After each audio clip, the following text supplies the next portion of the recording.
This is the Lockpicker 1969, and welcome to my channel, and welcome to the next episode of Interview with the Lockpicker. Today's guest is Wild-Billiam. Say hi. Hi. So, where are you from? So, interesting story. I'm from southern West Virginia originally, but I've lived just across the river from Cincinnati, Ohio for about 10 years now. Okay. So, have you lived? So you're originally from West Virginia. How recently did you say you moved to Cincinnati? So, actually, about 10 years ago right now, maybe Okay. the end of last month, 10 years ago. Okay. So, what does your name mean, or how is it significant? So, my middle name is William, so that's part of it, but also part of it is I'm a history nerd, so, Wild Bill Hickok, I thought, why not combine the two, Wild-Billiam. Okay. All right. So, how did you get into lock sport? So I've always been interested in learning how things work. So, one of those things is just I'm one of those kids who took things apart a lot, um, and things like that. So what I did was, started watching videos like everybody else and went down the rabbit hole and Yeah. went and bought a lock picking set. Okay. What was your first lock picking set? I think like a lot of your other interviewees, it was the cheap Chinesium Amazon lock picking set. The Um, one with the plastic handles that are really hard, and the shafts on the picks are very thick. Yep, yep. definitely. Hey, I'll tell you what though, that Chinesium set came in handy for me today when I had a friend drop off a lock that he'd broken a key off in, and I had a key extractor from Southord that I was using, and for whatever reason the end broke off. But Ooh. those key extractors from the Chinesium set, man, those are some tough cookies. But I was able to, at least work on it. Couldn't get the key out of there. It was totally this lock was totally seized up. But anyway, yeah, it came in handy. So don't throw it away or don't get rid of it. Oh, no, I've got them. I've actually used the key extractor myself to Yeah. I broke an off key out of a wafer lock in the desk I moved into earlier this year. I moved offices and that key extractor did the job. Yeah, this was a wafer lock, but the whole lock was just seized up. It was an ignition for a tractor that he'd left outside in the rain. So it rusted Yeah, that's and broke off. So what did you get after your Chinesium set? so transitioned over to lock picking lawyers, covert instruments. I didn't know about any of the other companies, but I knew about his. So I bought the excuse me, the Echelon set first, and then realized that I was missing some pieces, so to speak, and went back and bought the Genesis set as Yep. well. They work really well together as a full set. They do. Yeah. So what else what challenges would you say that you faced learning lockpicking? I'm gonna guess it's probably something that's pretty common with a lot of folks, tensioning. Mm-hmm. I mean, I think in the early stages, many people tend to crank down on the tension really hard, and that just doesn't work. Yeah, I guess it depends on the lock and the internals and whether it's a crap lock or a good one. So Yeah, that too. the tolerances are. You mentioned about learning dimple locks though too. Yep, dimple locks have been an interesting thing. It's a compatible skill set, but it's a completely different feedback feeling. Yes. Still working through that. I've gotten a couple of, the Abus little tiny keyway padlocks, but I'm working on some other things like the multi-lock and a Dom right now as Okay. well. Cool. Now, you mentioned in the pre-interview about the American Lock 1100 being a challenge for you. Yes, so that's how I ended up discovering someone else that's been a big influence on me. Lady Locks was Uh-huh. her videos on the 1100 helped me figure out that the reason I wasn't having any success with that particular lock was, first of all, mine needed more tension than everybody else was saying. But number two, my springs were very compressed, and so there was no feedback in that lock. Yeah. Okay. So, so you did get it open eventually after you figured all that out.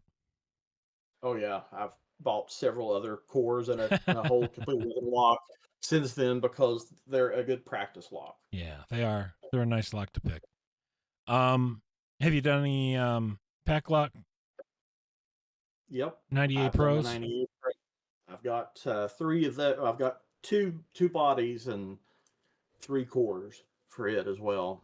Love those locks too. They're a just challenging enough lock to keep you on your toes. Mm-hmm. Now, you mentioned a keyway that's given you trouble. Yes, the infamous Yale paracentric keyway. I've had some success since then, especially with the ABUS 7240 and 7440, the lockout tagout and the little smaller padlock.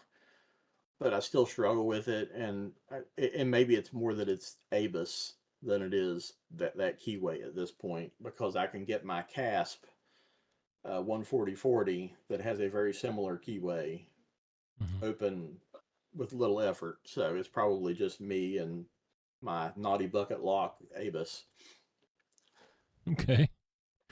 All right. So you mentioned LPL and you mentioned Lady Locks. Are there any other YouTube uh, personalities out there that you kind of keyed in on to learn things from?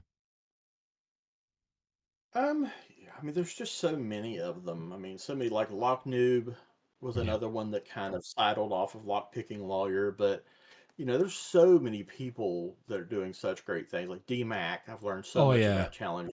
DBAC and Nick Vitt Yep. and those guys. I mean, and Nigby with tool making. I mean, there's just such a big gamut of people doing such great things. Yeah, I mean, if you want to make your own tools, DMAX got some of the best tutorials out there, in my opinion. They're just they're second to none.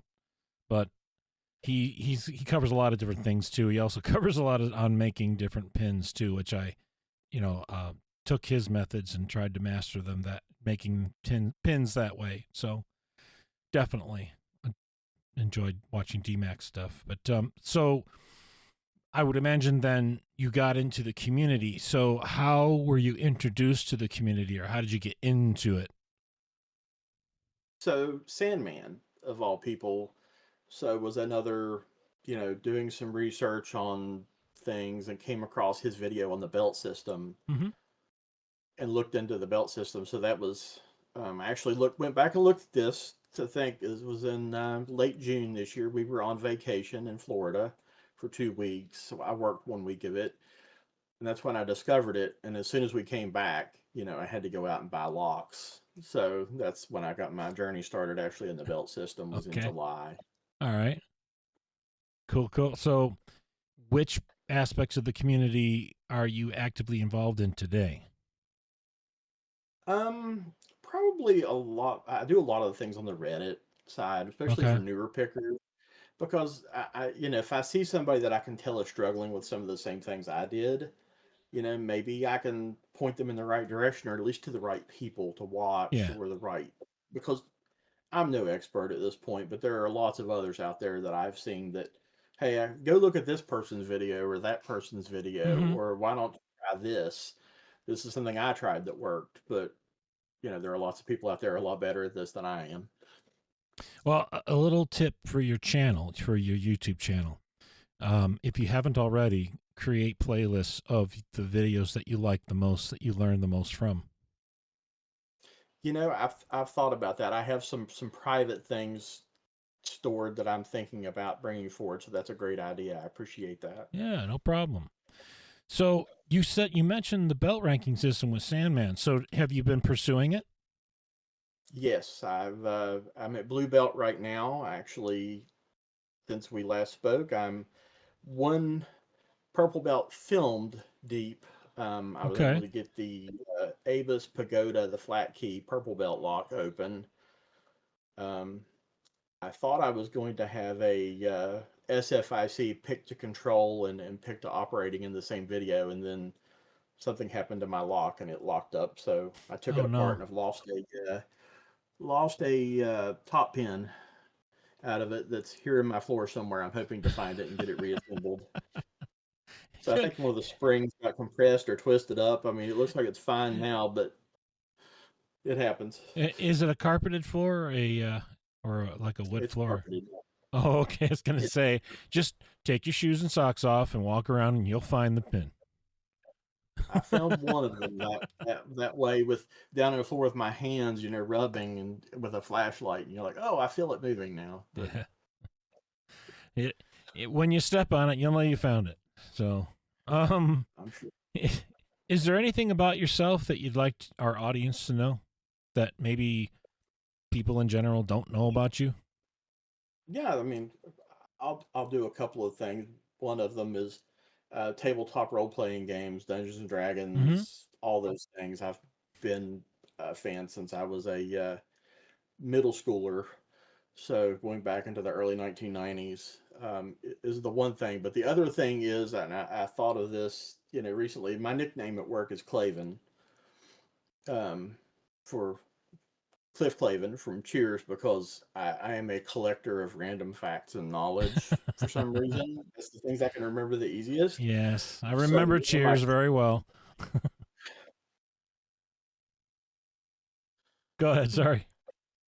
no, that's okay. That's the inside joke, because I'll just throw out something random. We'll be talking about something, and I'll know some random fact, and that same coworker will look at me and go, "This is why we call you Clavin." Okay. I I want to I want to go back for a second because I forgot to ask you. And you're pursuing your belt ranking. When you got blue, you didn't do a challenge lock. You chose the another route, but you've done a challenge lock though anyway since then, correct? Yeah, I've actually fallen in love with the challenge lock aspect of things. So I started out with decoding a combination lock, Mm-hmm. because I didn't have all the supplies at the time to do the challenge lock. Gotcha. And I went back and have done one. I've got three other ones that I'm working on right now, as a matter of Oh, fact. cool. All right, you're going to circulate those out there into the wild. Oh, absolutely. Like I said, it's been fun. I've actually just started picking them myself too. Oh, any challenge locks of note you've picked lately? I have done one from Elroy's Toys. He's doing some really great things. I've done an infamous one that Loose Shirt has been passing around, and I think maybe Bandito Brandino '07. The AB No C's is the maker, and it's called Hot Mess Number 3. Okay. Has to be. I ended up bravely gutting this thing, but I mean, this guy made homemade pen and pens with springs in them. Oh, Uh, okay. Yeah, I don't even want to know how that got. No. looks like it's a big spring or something. All right. So, your YouTube channel, what was your original reason for your channel? Was it for the belt ranking videos or did it start out as something else? Purely belt ranking, actually. My first one is the my orange belt Avis Silver Rock. Okay. That's a nice lock. Are you talking about the Series 83 one? No, this is not the Iron Rock. This is the Oh, Silver I Rock. yeah, I'm thinking Iron Rock. Okay. It's got that weird detached Bible cylinder mechanism that you can like take it apart. Locknew did a video on it. I actually took mine apart and lost a spring right away, but luckily I had a Yale mortise cylinder that the spring worked perfectly and was able to get it back together. Oh, But good. it's kind of my lock. Good. So, what do you see as the future of your channel being? Definitely more lock content, but I'm a IT security leaning kind of person, so I'd like to like combine that with my love of infosec or with my love Cool. of physical security to maybe Very do a cool. little educational content. Heck yeah. Well, that gets me to my next question then. So, what do you do for a living? So I'm an internal auditor for a Okay. bank here in Okay. Cincinnati. Did they know you pick locks? My boss does, yes. He's actually very interested in it himself. I don't know that he'll ever get into it, but he's very interested. Okay. Ever bring locks to work to say, here, try this? Not yet. I have another coworker who actually, when he was younger, picked locks as well when he was in high school. Okay. I've tried to get him to do it, but he's afraid to get hooked back on the habit again and hasn't taken me up on the offer. Doesn't want to go back down the rabbit hole? Exactly. Okay. You mentioned earlier about your hobbies and your interests with tabletop gaming and D&D, and you also mentioned to me that you were a sci-fi nerd. So can you talk about that a little bit? So yeah, I've always been a sci-fi nerd. So I, fell in love with Dungeons and Dragons, but then fell in love with another game called Rifts. So I've always Yeah. been science fiction, fantasy. I read lots of different things. I've never played Warhammer 40K, but I love the books and the lore Yeah. behind the series. Hey, I'll tell you what, I used to love the books for Shadowrun, but I never played the RPG. I had the books for the RPG, but never got to play it.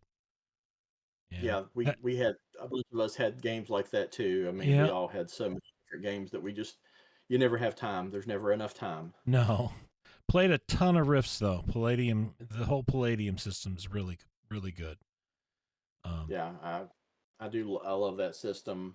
Wish I still had the books, but well, hey, I told you, gonna have those up for sale soon. I might hit you up for some of them. I don't know. Okay, I okay. Well, behave. I'm trying to use my money for locks. I know. My wife is the one that does all that stuff. I don't. She's the eBay guru, and I'm not. So, you also mentioned that you had some side hobbies of lock sport. Can you talk about that a little bit? Yeah, so I've gotten into. I don't have a 3D printer yet, but I've gotten into digging into learning how to do 3D design and 3D CAD, and I've gotten into the video production side and bought some video production software and learning to use open OBS, Open Broadcast. Yep. Trying to learn some of these different things because I think they're all skills that translate. Like, for instance, learning the OBS and stuff got me interested enough that I'm learning video production at our church. Yep. So I'm gonna sit back in the room and switch cameras and guide the camera people and learning to do all that now. Yep. Hey, that's what got me into podcasting. So, and I do that for our churches too. So, totally understand. Um, I usually ask everybody if they have a list of thank yous that they'd like to give to other lock sporters, or or if they have any people that they feel are worth mentioning of note in the community. Do you have any of those? Yeah. First and foremost, like I mentioned earlier, Lady Locks is there's too many to mention, but she's kind of the top of the list. I've kind of she's great for the community. She does a lot of educational videos. Oh She does yeah. a lot of inviting people onto her live streams to pick, and you get a lot of different things that way. But Mountain Mick is another one that you've interviewed that is a good friend at this point. That he's a newer picker, but he has built he's building a brand for himself, which is pretty Yeah. amazing. Very. Uh, and then Elroy's Toys, he's becoming a really good friend too, and he's a great challenge lock maker coming up, and he's the one who's like, "Hey, you want me to send you a lock?" And I'm like, "Sure." And that's kind of got me back into the challenge locks again, and got me picking them too. Okay. Anybody else? There's probably too many to mention, but I'll leave it at that number. There's so many people, I probably couldn't name them all, and I don't want to offend somebody if I forget them. Okay. I wanted to go back to something real quick. You had mentioned that you had put together Genesis and an Echelon set. Have you moved out or explored any other tools? Yes, so I have bare bones picks. Okay. I bought some system in Australia a while back. Let's see, I've got some multi-pick dimple flags and the great Jimmy Longs. Oh yeah. Love love his picks. I mean, a guy that started out doing this in his garage is probably has the best set of lock picks on the market, especially for the price. Yeah, and there's a whole story behind him. I can encourage anybody that hasn't heard it yet, go back and listen to his interview. The things that this man has done for the community are just top notch, over the top. He's so dedicated to everyone out here that basically just the amount of himself he's put into the community and his product to make it to be something he wanted to have, make quality products that people could afford. And you know what? That's amazing. That just shows you how amazing this whole community is, really. Absolutely, that's the number one thing I think is the community. Yeah. Is 99% of people in the community are awesome. Okay. Yeah, definitely. Hey, it's the reason why I do this, right? So, all right. So I'm going to ask you, this is the last question before we start to wrap up. What is your favorite thing about Locksport? So once again, I'll go back to the community, but I will also say I think the thing that I love the most is the diversity of our community. You've got engineers and IT and infosec people, but you've Yeah. also got mechanics and Blacksmiths, locksmiths and welders, yeah. Yep. huge Doctors, yep. field of people Yep. that you get a lot of different views on the community, and that's why our community is so thriving. I think is that there's flavors for everybody. Yeah, this is one of the reasons I wanted to do this whole interview series is that we all have so many different backgrounds and we have Locksport in common, but our other interests are what really kind of tie us together on another level. And that's really the intent of what I try to explore here with these interviews is to let people know, hey, so and so, they're into that too. Oh, cool. I should probably reach out to them and talk to them. And that's really what I'm hoping people do is realize that people have common interests and explore those with other people. So, you always have Locksport as an introductory topic to talk about. Yep. So, do you have a final message you'd like to give to our audience? Yeah, I think the one thing that I have to remind myself is I'm not in competition with anybody else. Yep. In Locksport. That's the great thing about Locksport. You're in competition with yourself to get better. Um, there's an idea in probably in business in general, but internal audit of continuous improvement. So, what are you out there doing to improve yourself? Mm-hmm. How are you getting better? Definitely. So I'm going to, before I wrap up, I wanted to say this. You mentioned a lot of different people who are current up and comers, people that are doing stuff out there. Guess what, people? I've heard a few names mentioned in this interview alone that we have not interviewed yet. Let's hear from you. I'd love to get to put that interview together so people can hear all about you. So get in touch with me. And with that, I want to say thank you for doing the interview very much. Enjoyed us being able to talk. And wow, you put me down memory lane with the whole Palladium and Rifts games and all that. Whew. I spent a lot of time collecting those books and playing that game. So I definitely was happy to talk about that stuff. And we have a bit more in common with what we do for a living, but that's for another time. But okay, so with that, I'm going to wrap this one up. If you are a subscriber, thank you. If you are not yet a subscriber, please hit that subscribe button, turn on notifications and all, and hit like on the video. And thanks for listening.